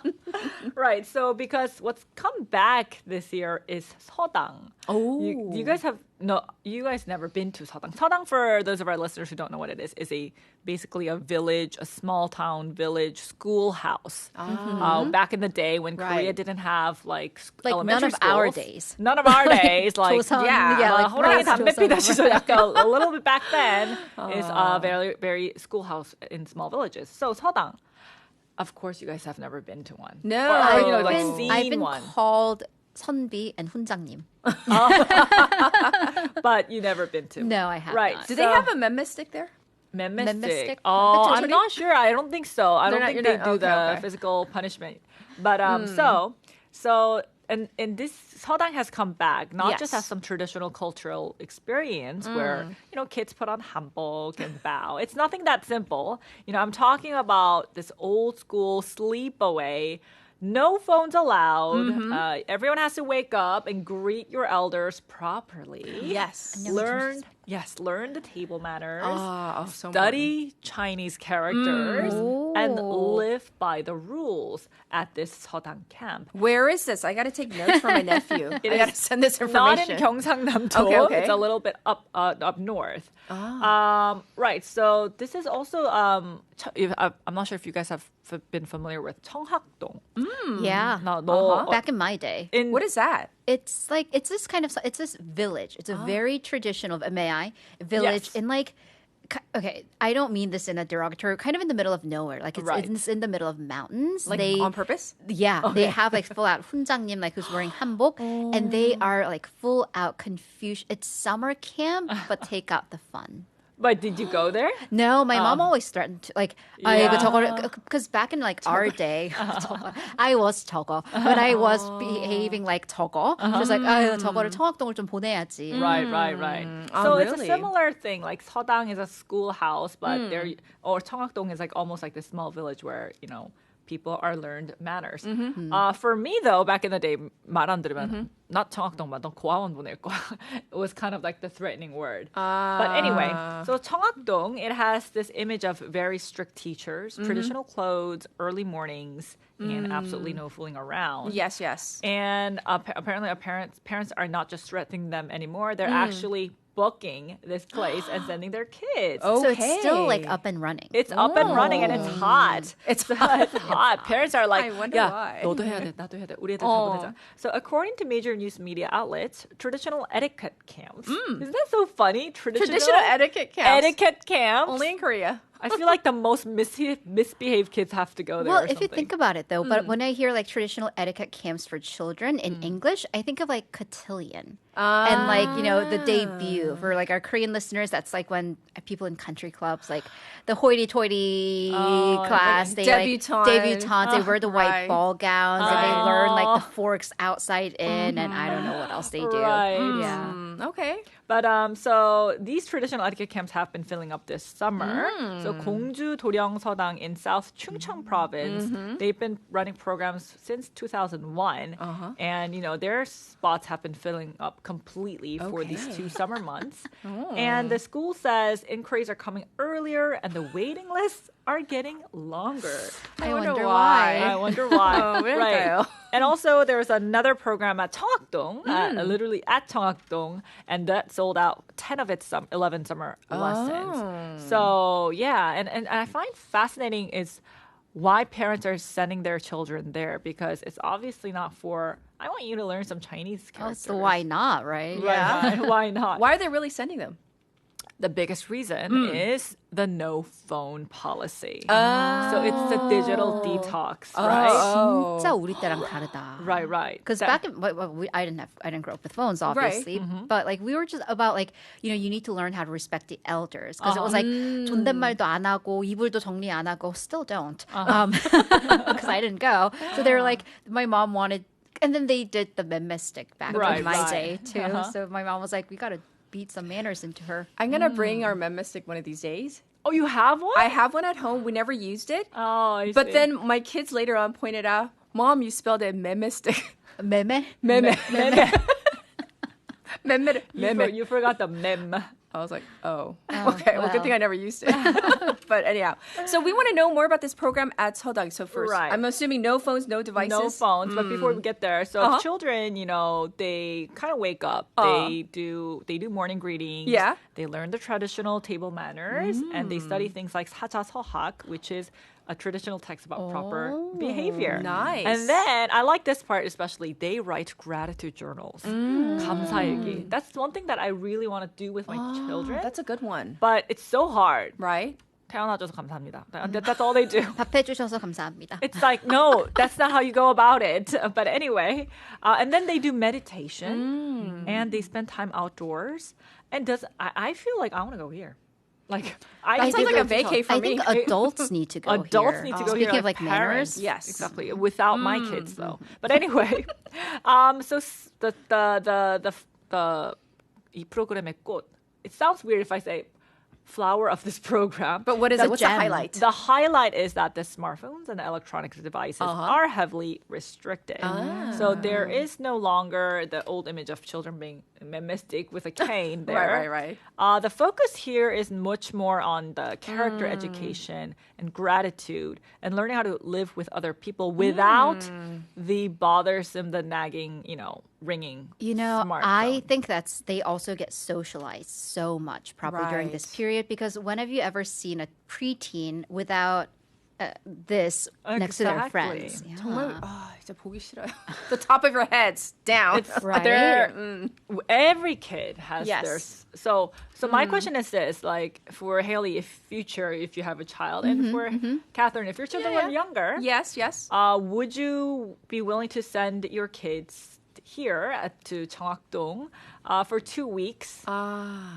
I would. Would that be interesting? I think it would, but then I don't know. I don't think my kids really needed it. And I'm so sorry to keep on saying my kids are good. Our kids are good. They were really kids are real good. Oh, they were with good. the They use digital. 존댓말 to us even now. And they always I say when see. they were younger. So, we didn't have the formal 서당, but our house was kind of 서당. Because we were pretty strict. Oh, I see. They had I see. curfews. They had to use 존댓말. They had to wait until everybody was seated and wait until dad lifted his chopsticks. Even though we're so Western. Right. But in those That ways. is so traditional. Yeah, so traditional in those ways. So we had both Western and Eastern influence. I mean, I know my future kid's going to be a brat because look at her mom. I Look kid, at mama. but also not really. Right. I think I would because I really like the no phone aspect of it because I really enjoyed going to summer camp in the U.S. where you are out in a lake, you're canoeing, you're horseback riding, you are spending time socializing with your peers without a phone. Right. And then, I'm sure these days they don't do corporal punishment. Oh, I hope they don't. I really hope they don't. So that's something I would need to look at. But I think it would be a nice detox for the kids. And I think, distance makes the heart grow fonder between parent and kids. Oh, another too. good point. Right. I'm curious, though. How much is this going to cost us? Yes. So the price is very important. Right. So it's not cheap. A 2-week program can cost around 1.1 to 1.2 million won. 120만 원? 120만 원까지. 2주예요. 2주에. 근데 다른 요즘에 캠프도 그렇게 있어요. And they feed you. They house you. They house you, you know. They teach you manners. So I don't know. Some people might be like, ooh, that's a lot of money for 2 weeks. Right. But I don't know. Every parent may feel different. How much you is your know? mental health cost? Exactly. And what are they learning? And hopefully they'll bring it back home. Right. And then when they realize that the whole world doesn't evolve around TikTok and Insta-ting, that's a lesson that's priceless. Yeah. That's something that I can't teach them because I'm just a forcing mom who just rips away their phone. But this lesson is like helps them see what's outside of the monitor. And souvenir님 맴매스틱에 적혀 있죠. 사랑의 매. 아, 그렇죠. 제 거는 매매스라고 돼 있어요. 매매. 매매. 사투리 매매해라. It's like 몰라. That's like back in the day. I'll bring it these days, one of these days. But so I don't know, like the whole, like if you had learned about this program this summer, like way ahead of time, would you have signed your?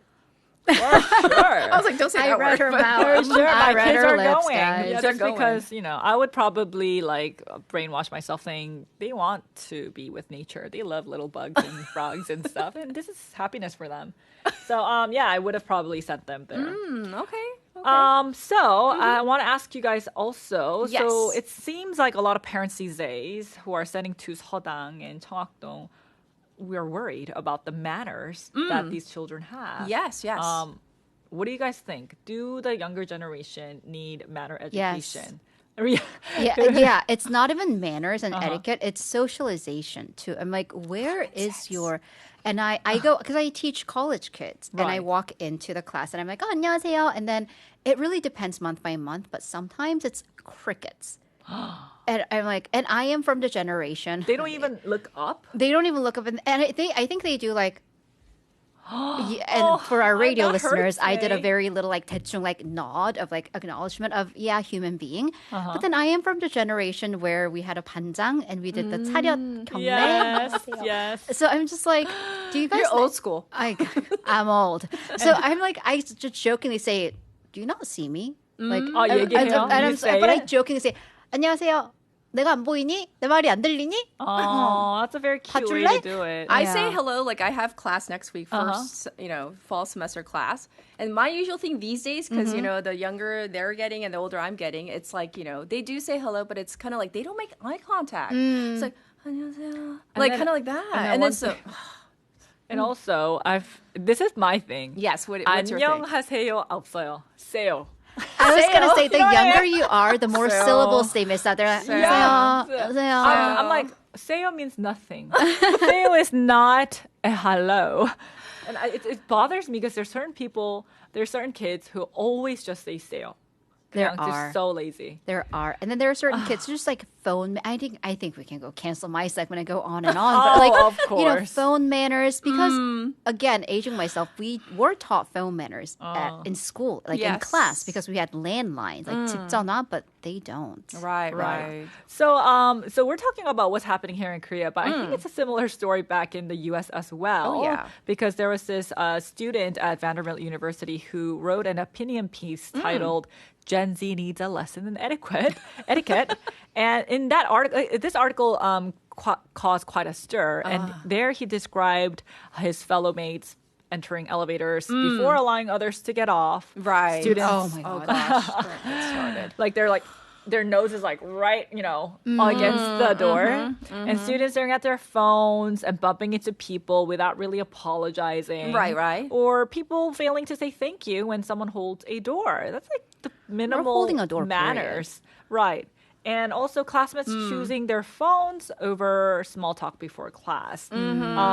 If you have someone sitting next to you, you don't want to make small talk. Everyone's just looking at their phone. Exactly. So his argument was basically that some of these tiny social courtesies are basically disappearing. And apparently not just at school, but even in the workforce, the employers, they feel something similar as well. Because a survey cited by Forbes found that over 30% of hiring managers said they prefer older candidates over Gen Z applicants. Why? Because they talked about inappropriate interview clothing. Sorry. which is equivalent to poor manners, poor eye contact, and weak communication skills. Right. So, this poor manners is just kind of leading on to the job market as well. But then, is that important? The whole dressing up and looking. I already know the answer, but I'm asking as a rhetorical question. Is it that important? I think in a job interview, yes. Oh, of course, because right? it's all about Impressions first matter. impression. I don't understand some of the candidates that come in not dressed appropriately. I have been to job interviews where I'm a panelist. And I was like, you couldn't muster up the energy to put on a nice blouse and just black slacks. That's it. Not even a suit. Exactly. I know when you are a job seeker, even the clothing, it's hard to, you don't want to buy, maybe your body shape changed. I know, but there's a difference between you at least try to look put together versus, effort. And then it's at what point do we bring the parents into the equation? Right. Is The it a parents. Gen Z problem or is it their Gen Xer parents problem? Because I'm where's the talk for the parents though? Because I do see parents of not saying hello. 우리가 돈 냈으니까. We're paying customers. We don't have to be the ones that are out of the way nice. Right. But these are human interactions, man. Yeah. Yeah, so I think it's just sad that what is happening right now. But I think we also have to acknowledge the fact that a lot of the social interactions isn't happening offline for a lot of these. Sure. We have so many group chats, so many Insta DMs going on. So, we also have to look at that factor. Do they have manners in their online social world, which is where they socialize most of the time as well. But we are running out of time. I wanted to get to that point as well. But it is sad that in our offline world, our traditional sense of manners seems to be going away. But we can't really put the fault on the Gen Z because the world is changing. A lot of the socializing is happening online. But you can still be cordial and respectful online and in person. Is my take. Gen Z, Gen whatever, millennials, please, the whole the not getting out of the elevator, getting out first. I've seen that my Gen X neighbor does that all the time. So it's not just a generation thing. Right. All right. Well, thank you for bringing us such an important topic. And now we're going to hand it over to Haley. What do you have for us? So we're kind of on this family theme. So Leanne talked about kids and manners. I'm going to talk about couples. Couples and the thing that we're not supposed to be talking about, money, which is the text topic. So I want to know, because you guys are both married happily, when you used to date, who paid? I paid half. Okay. Oh, you did? Oh. I think it was a matter of 자존심 for me. 진짜? Yeah. And on our first date, I paid. You did? Cool. That's so cool. I was just and also it was my thing for showing I really like you. So. 근데 왜냐하면 because I think you've said it because you're because you met your husband through a setup, right? Because the convention is if you don't like the guy, I pay. Because I'm I don't want to be indebted to you even a penny, an iota of debt. Right. I'm just gonna pay, so we don't even get to the point of 그럼 다음엔 제가 살게 안 사 다음이 없어. There will be no next date, so I'm paying. This will be the end of our transaction. Thank you and good night. Also, the person who's not happy doesn't want to feel indebted. So that's 깔끔하게 그냥 내가 내고 그냥 끝. Shoo. Yeah. That's so hard. For me, because I've only dated one and only my husband. Yeah. Just kidding. But anyway, so when we started dating, we had coffee before our first date for a month with a third party. So the three of us, sorry, Sunny Ani, the three of us had coffee date every day for a month before I finally said, okay, I think he's safe enough to date. So by that time, you had a chaperone? Yeah, I had a chaperone for a month. And then when we went on our first date, I felt fully comfortable with him because I already, got to know him for a month. That's smart. And it's 100% 냈죠. Not me, he. Oh, really? Oh, wow. But not because I expected it. It was already paid by the time we even got to the counter. He had really... 어떻게 보면 너무 스킬이 좋았죠. It was already paid. It wasn't his first date. It was done. Right. And every time we went to a restaurant, he knew the maitre d' or the manager. And he would actually 이렇게 했는데 now looking back and the sliding and we would get the best table. Kind of sweet. Yeah, so looking back, interesting. He had skills. Oh, Mr. Bang. 강했어요. All right, we're going to start with some news because the number of weddings and marriages that is on the rise, according to the Ministry of Statistics and Data. 240,000 weddings or new marriages were reported last year. That's an 8% increase. Yay. So the younger generation, their perceptions about marriage, that's changing, turning more positive. But then, that's great. I'm happy for you. Mazel tov. But once you get to the marriage prep part and the marriage itself, and reality hits, and by reality, I mean the ka-ching, friction happens. So I brought in some anecdotal reports from online communities. So it's going to be that kind of a story. Today, the tea is piping. Okay. So question, how important is money or was money when you guys got married? Did you guys have the talk of did you disclose all your assets? Like, hey, this is how much I'm bringing into the marriage. Did it matter that your fiance or boyfriend's made an X amount?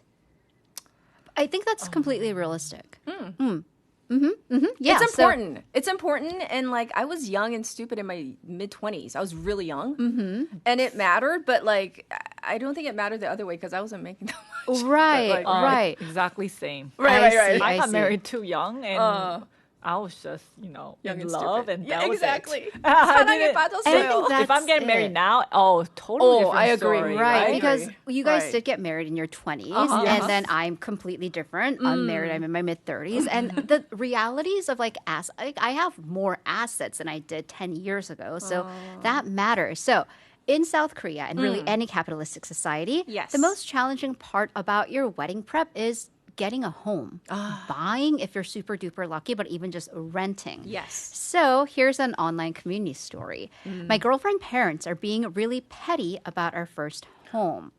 So disclaimer, I'm going to kind of hide the gender, although I just gave it away. Yeah. But because gender matters less in this story, and I don't want to cloud anyone's judgment. Sure, but this couple's honeymoon home is going to cost them 600 won, 600 million won. So spouse A, future spouse A, bringing in 150 million won. Okay. Spouse A's parents footing 400 million won. So spouse A is bringing in, 550 million won, 5억 5천만 won. And then spouse B is bringing in 5천만 won. Oh, that's a big gap. A substantial difference. But spouse B, who is bringing in the fewer amount, wants the deeds to be under both of their names.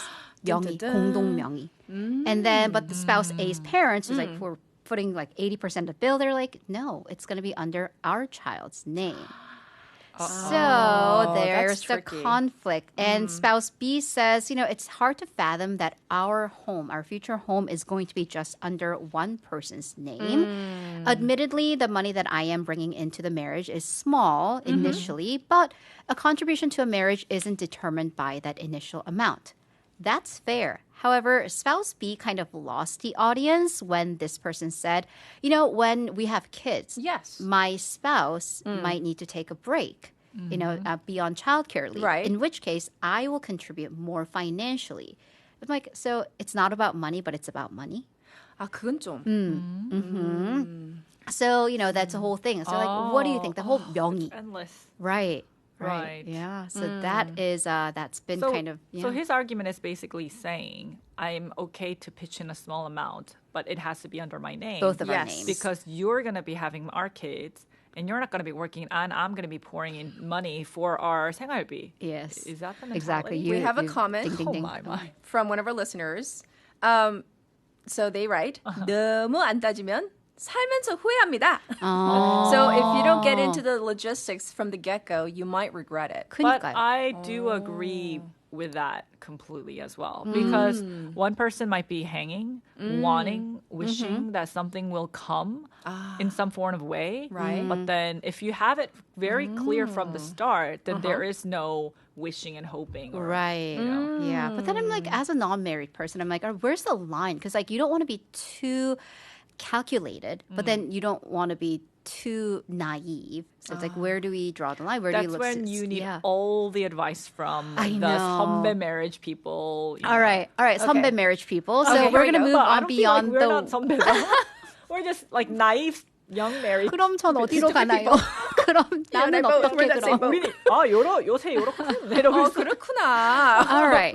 So the problem is though, if you guys are fighting about the money now before you tie the knot, what about when you are married? All right. So here's the thing: division of chores, always a tough issue. Yes. What matters factor in? Of course, the time that you guys probably have, the skills, But does your salary matter in determining who does more chores? Oh, no. Oh, I have so much to say. Leon, I want to hear. For me, it's an no. My. Yeah, because he does more housework than I do. Uh-huh. And I'm 어머님 안 듣고 like my mother-in-law. But I mean, he has no qualms about it. He doesn't hang it over my head like, 내가 이거 했으니까 Lord 너도 it 이거 해라. over. Yeah.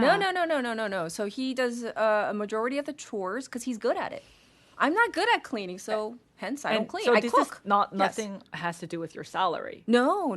You guys don't have a big salary difference. No, not a big difference. I work more because I do radio, but I mean, we work at the same school, right? I mean, it's not like, so, but still. You have thoughts. I think it's a different story for me because he is making more. Yeah. More. There's a big difference, Something right? that I would probably never make, even if I tried hard at this point. So we had a lot of trouble because, I always wanted someone very, domestic. Throw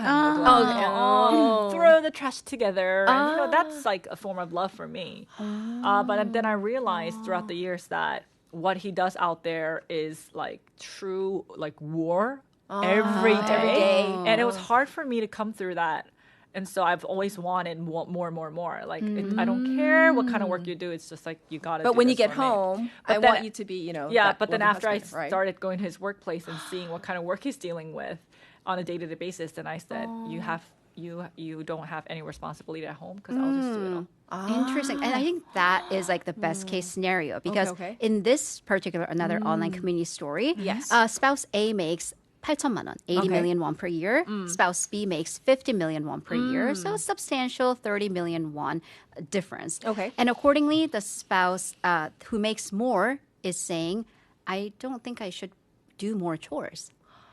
I'm like, oh, if it It's had 3천만 원 difference? 3천만 원 difference. But they both work 9 to 6 jobs. So they are both home around the same time. Yeah. Different story. Oh, that's different. Right. That's And he or she, this spouse, the higher salary paid spouse is saying, my economic contribution is over 60%. So I don't think we should do 50-50 split. And then this person's argument is this. At work, kind of like, I'm more at war at work to make this much more than you do. So I have a tougher time. I need to kind of decompress more when I come home. Right. And then another thing that I do want to throw out there, because we only talk about chores in the physical sense, who's taking out the trash, dishes. But then what about the mental load? AKA kids.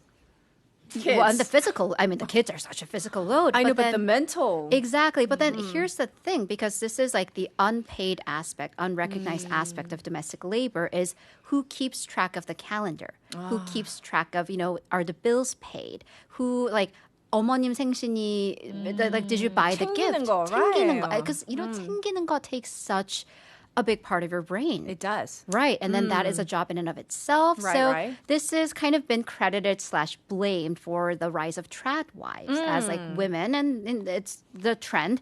Kind of we're sick of having to do it all, be superwoman, and are falling back onto the more traditional, all right, you bring home the bacon, I will fry it, make it into a nice sandwich for you, and make social media content with it. I don't know, but going back to what Leon was saying, she kind of realized, you realized on your own. Nobody forced it down your throat, but you went to Maybe my husband did, but I know. But it took a couple of years of going back and forth. But you came to your own realization. Yes, right. I think that's the whole point. It should have come from the spouse who was going to be doing more of the house share. All right, I recognize the contribution that you make to our household. I will pick up the slack. Okay. So here is my takeaway, because we want an equal marriage, but what is equality? Pray tell. So what is equal? Because halfsies, 5대5, is not equal. You shouldn't be keeping score. And I'm not giving marriage advice to anyone because who am I? But so is there any world like family, spouses, siblings where anything is perfect half and half? Of course not, because we are always going to be thinking, well, my contribution is greater because it's so hard for me to do the dishes. It's just me. It's 내가 하면 힘들어. Exactly. So I think if you try to quantify, put a number on the contribution, you're always going to feel like you're being cheated out. You're the spouse who's putting in more. Right. Because, y'all, the married folks, when you took that vow, 검은 머리 팥불이 될 때까지, for better or for worse, in sickness and in health, and for rich and poor. Yes. So definitely food for thought. Thank you so much for that. I know. And really for all the unmarried people out there, 결혼하고 싶어요? 하셔야죠. 네. We'll leave it at that. Thank you, ladies, for really interesting, contrasting discussions, but just so much. I know this is so cliche, really giving us a lot of food for thought because there's a lot to think about today. And those two conversations, we'll check in with you next week. Thank you, Haley and Leon. Bye. And it's time to wrap up our program already, but not quite yet. As a married person myself, like everything that, Haley was saying really resonated with me. So, I'm not going to give you marriage advice because I think that it's different for each and every couple. There's no tried and, tested correct or right rule. It's what makes your couple your marriage work. You're going to have to find your own way. Anyhow, we're calling it a wrap for today. Our producer is Choi Ye-ji. We have our writers, Haley, Sa, and Soo Kim. We have our engineer today, Ho Ye-chan. I'm your host, Catherine. And this is a song request from Michael, 할 수 있어, by Energy. So, 진짜 할 수 있을까요? 할 수 있습니다. Bye, everybody.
넌 알아둘까 나 언제쯤 나를 애타게 안할까 우리는 우연일까 아니 필연인 거야 나를 사랑한다 해 할 수 없어 널 사랑한다는 말도 널 그리워한단 말 주위에서 난 항상 맴돌고 있어 네 앞에서 딱 맞춰